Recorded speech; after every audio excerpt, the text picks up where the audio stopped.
we have a developing story to bring you. Just a few hours ago, Attorney General Jeff Sessions responded to requests from Chairman Grassley, Goodlatte, and Gowdy to appoint a second special counsel. In the letter, Sessions denied their request, but announced that he has appointed a senior federal prosecutor to lead the Justice Department's investigation into FISA abuse. This comes after Sessions told Time magazine that his decision to recuse himself from the Russia investigation was, quote, the right thing to do.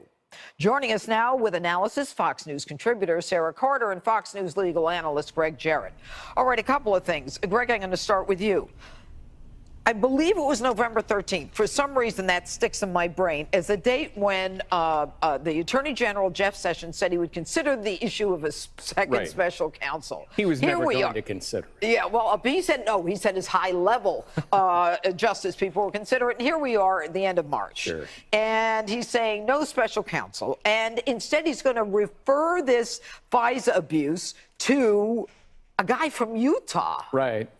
John Huber is his name, originally an Obama appointee. I suspect this was all engineered by Rod Rosenstein, who is an Obama Clinton acolyte, pals with Barbara Mikulski, the most liberal now former senator on Capitol Hill. You know, Sessions doesn't even realize that he is being manipulated and exploited. This is a guy who spent most of his career on Capitol Hill as a senator doing nothing. And suddenly he's in charge of the Department of Justice and the FBI, and he's in way over his head. So he relies on people like Rosenstein. But why Utah? I mean, plus, yeah, exactly. How do you get, if what we're looking at are problems created by the Department of Justice and the FBI by, proffering an unverified dossier to a FISA court, Sara Carter, doesn't it make sense that these should be the last people to investigate this issue? Well, I understand that argument, and I did contact people within the Department of Justice and other sources of mine who know Mr. John Huber, who is the U.S. Attorney in Utah. And one of the things that was mentioned here is the fact that he has not stopped from appointing a special counsel. That was reiterated to me over and over again. Mr. Huber has been working on this case, Judge Jeanine, since the fall. So he has been on this since the fall. I have also been told that the Inspector General, Michael Horowitz, has already made criminal referrals. So this doesn't mean that nothing's going to happen. I understand there's a lot of concern, especially among congressional members who've asked for this. It doesn't also mean that the Attorney General, Jeff Sessions, won't call for a special counsel after Michael Horowitz's report is made open to the public. Sara, you didn't see us, but both Greg and I looked at each other when you said, with all due respect, it doesn't mean the Attorney General won't call for a special counsel. Go ahead, Greg. I'll be dead and gone by the time this special counsel Sessions gets around to it.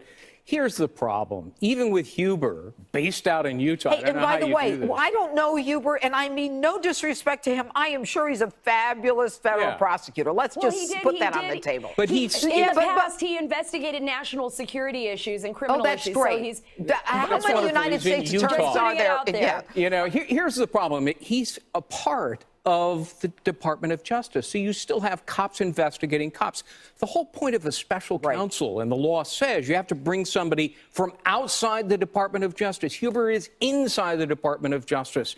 And the other problem is with the Inspector General helping Huber, he doesn't have jurisdiction over the main players who've left the FBI. James Comey, Sally Yates, who left the Department of Justice, James Rubicki, who has left the FBI. But you know what's interesting, Greg, is that the Attorney General kept saying, well, let's let the IG do his job. You and I both know letting the IG do his job is just letting time pass. And the more time passes, the less it's done. But the bottom line here is everything seems to be a series of steps. Why don't people just go and get it done? Right.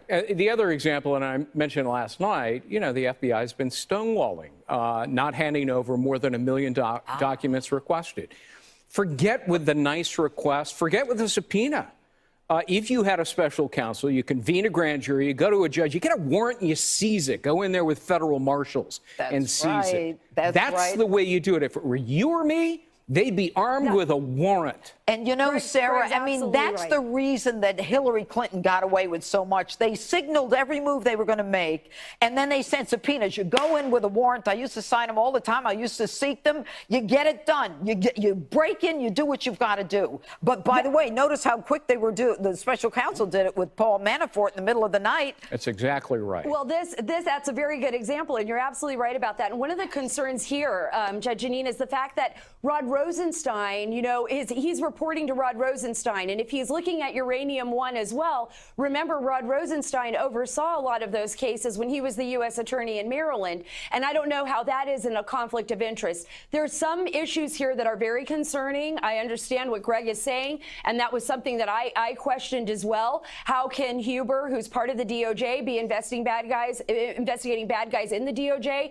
But I do believe things are moving forward in certain aspects. We saw that with the firing of Andrew McCabe, and I also believe that we're going to see some criminal prosecutions down the road on this. The statute of limitations is going to run on a lot of them, so you have to move expeditiously, but and they're not. Also, guys, my understanding is that the United States Attorney in Arkansas is the one who's looking at the Clinton Foundation. Yes. I read that this guy's looking at the Clinton Foundation, too. That makes no sense. Absolutely. And how good could for I them. do both? And they can't report to Rosenstein. Rosenstein's signature is on some of the papers associated with Russia's extortion, bribery, money laundering scheme that enabled the sale of Uranium One.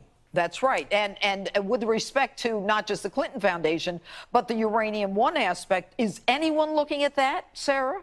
Yes, they are. Who? That is part of this investigation. Well, which, Huber's look, I am just or Arkansas? with you. No, Huber is looking into this, and as well as Little Rock. Now, it's the FBI field office in Little Rock, Arkansas, and we're still not clear as to why that initiated there. But I can tell you this, Judge Jeanine, there are 5 FBI field offices involved in this investigation. The only one we've heard of is the Little Rock, Arkansas office, but I can tell you there's 4 other FBI field offices involved in the Clinton Foundation investigation. I have confidence in the rank and file FBI agents, the field offices. The trouble is at FBI Hoover headquarters in Washington, D.C., and the top echelon that appear to be quite corrupt. There's no question. It's the worker bees in the FBI who are doing all the work. And I understand, by the way, that memos go out to the field offices to get people to assist in the Arkansas investigation, forensic accountants, that kind of thing. So that may be moving along. But you know what?